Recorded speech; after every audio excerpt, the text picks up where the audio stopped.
Good afternoon, viewers. We are students of Uganda Management Institute. We are having a presentation on public-private partnerships in Uganda. We are three. My names are Matua Justin. I'm Judith Akiror. Olivia Tumsime. Thank you very much. In this discussion, we shall have a definition of PPPs, that's public-private partnerships, its benefits, why PPPs are criticized, and strategies to increase its legitimacy, and a conclusion. So we can begin with the definition that states that this is an arrangement between two or more public and private sector for long-term plans. That is, PPPs projects that government and the public sector come together to produce public goods that are going to be consumed by the citizens of the country. The examples of PPPs include roads, health centers like hospitals, dams, road systems, water and sewerage compression systems. The examples of PPP projects in Uganda, the most recent one is the Kampala-Jinja Express Highway, which is within the financial closure of 2021. Then we have the Tororo Solar PV plant, then the Chikangati Hydro Power Plant, then the Butama Hydroelectricity Plant, then Soroti Solar Power Plant. When we go to the benefits of PPP, we split the benefits into two. PPPs, how it benefits the public sector, and PPPs, how it benefits the private sector. Begin with the public sector. It ensures the necessary investment in the public sector and more effective public resource management. It also ensures higher quality of timely provision of public services. And more, its most investment projects are implemented in due terms, do not impose unforeseen public sector extra expenditures. Then benefits of PPPs to the private sector include private entity is guaranteed opportunity to obtain a long-term remuneration. That is, it provides job opportunities to the people who work in those private sectors who partake those projects. Then the private entity expertise and experience are utilized in the PPPs projects implementation because the public sector or government does not have that human resource to partake those projects because they have a lot of technicalities. Then the appropriate PPP projects risk allocation enables to reduce the risks management expenditures. And lastly, in the many cases, assets designed under PPP agreements could be classified off the public sector balance sheet, which is also a benefit. Thank you, Justin. This is Judith, once again, taking you through the critics of the public-private partnerships. Infrastructure or services delivered could be more expensive. PP projects, public sector payment obligations postponed for later periods can negatively reflect future public sector fiscal indicators. PPP service procurement procedure is longer and more costly in comparison with traditional public procurement. PP project agreements are long-term, complicated, and comparatively flexible because of impossibilities to envisage and evaluate all particular events that could influence the future activity. Experience from the past PP projects has led to bias or even upcoming projects. For instances, the Luboa Specialist Hospital. Dominance of foreign players where they do all the jobs, which is a market threat to the SMEs. Complexity of the projects makes it difficult to understand, and information is rarely disseminated nor availed. Thank you. These are some of the strategies that could be put in place to correct the criticisms. We have one is the clear legal framework that should be followed to the dot and implemented. The second is the respect for norms and cultures. within the societies where these projects are to be put. There is adequate and timely compensation of the affected persons. Then there is transparency of, amongst the different stakeholders. Each and everyone involved in these PPP projects should know what is happening. Then there's cost analysis, where we have to weigh the cost vis-a-vis the benefits of these projects to the affected people or the different stakeholders, and the society should be benefiting at large. Then there's a sensitization of the different stakeholders. Still, they need to be involved all the way from the first step to the end. Then there's accountability. Still, to the different stakeholders, they need to be accounted to in terms of resources, in terms of their contribution towards the project. They need to know where their efforts are going, where their finances are going.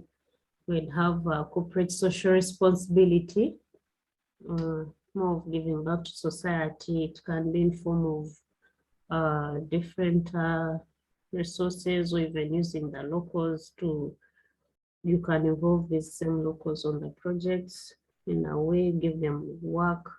And there's local procurement. This is also either in terms of human resource, or it can be the goods and services, such as maybe the minerals or something like that. So in conclusion, it is significant to involve and engage all stakeholders, both indirectly and directly, and respect their opinions that can contribute to smooth implementation of the projects in the environment. Hence, will be a success in future because they treat the project like their own, which will benefit their social and economic life, hence lead to the development of their community. Thank you very much, Olivia. Our next discussion is about market soundness. Market soundness is the communication of information to the concerned stakeholders concerning the intended projects or partnerships with the intention of finding out their opinions, interests, and reactions concerning the projects. It evaluates the project suitability and attractiveness through conducting meetings with the individuals and companies. Companies are those private sector organizations that are going to partake the contract or implement it through communications and interviews. The main objective towards market soundness is to acquire a feedback from the private sector. That is one of the main aims. Then it also helps to get an insight of the interest market. That is, the public sector can find out whether the private sector can meet its expectations during implementation of the contract. It provides an opportunity for a structured dialogue between the private and public sector at early stages of the PPP project process, which is a good thing. Okay, next we shall be looking at the key issues to be considered for successful undertaking of market soundness in a PPP cycle. There are 5 key stages in the PPP cycle. The first stage is identification, prioritization, and selection of the PPP project. Then the next is due diligence and feasibility studies. This process involves activities and studies to ensure the project is well designed and will be successfully tendered and implemented. The third stage is procurement. This stage includes pre-qualification of bidders and the bidding and bid evaluation, which includes a selection on unsolicited bidders. The fourth stage is contract awards. This stage gives advice on dealing with a preferred bidder or bidders. Then the last one is contract management, which deals with construction or operation periods of a project. Thank you, Olivia. I'm going to talk about the key issues to be considered in a project cycle for successful market soundness. One is compensation issues. It talk about how much you're going to give back, inform the society, at what time. it's important, and also inform the responsible stakeholders on when to release finances for these compensations. We have legal issues. Legal issues are likely to come up at each stage of the PP cycle. So it's important to have a legal team set aside to handle such issues so that the project can go on smoothly without interruptions coming from lawsuits. Budget, it's important to budget every activity so that we do not go overboard, so that we know how much finances we need, so the project does not come into a standstill at the middle due to lack of finances. Disputes, setting aside a dispute resolution committee to handle disputes that keep coming up at different stages. Resistance to change, this can be handled through having a dispute through communication to different stakeholders on the incoming projects, the benefits to them, so that they can embrace the project. Resources, let's talk in terms of human resources. These are important assets when it comes to the success of PPPs.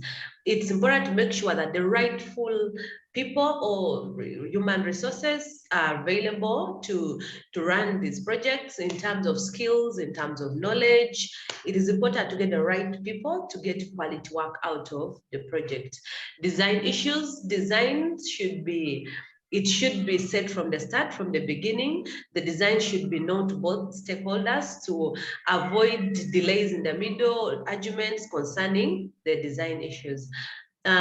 Decision making, there should be a decision making committee to make sure that rightful decisions are made. We need tactical people who are informed, people who have the experience, knowledge in making these decisions to be involved in this committee. Scheduling, another point is scheduling activities, scheduling every activity, so to make sure that we are time bound, to make sure that activities are carried out at the right time and to avoid delays. Another point is benefits shortfall.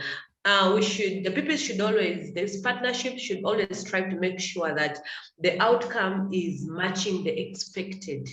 It will be very demoralizing for the expectations to be higher and the outcome is actually very low. Technical issues, it can be equipment or mechanical breakdown, the shortages in the required skills or knowledge, all of which can delay the project completion. In conclusion, the project team should ensure that there should be limited or no disputes and irregularities about the role of market sounding, and it must be communicated to the contracted companies and the indirect stakeholders. Professional ethics and integrity should also be held at a high level. Thank you very much for viewing, for listening. We appreciate and we hope that you've learned a lot. Thank you. Thank you very much. Bye-bye.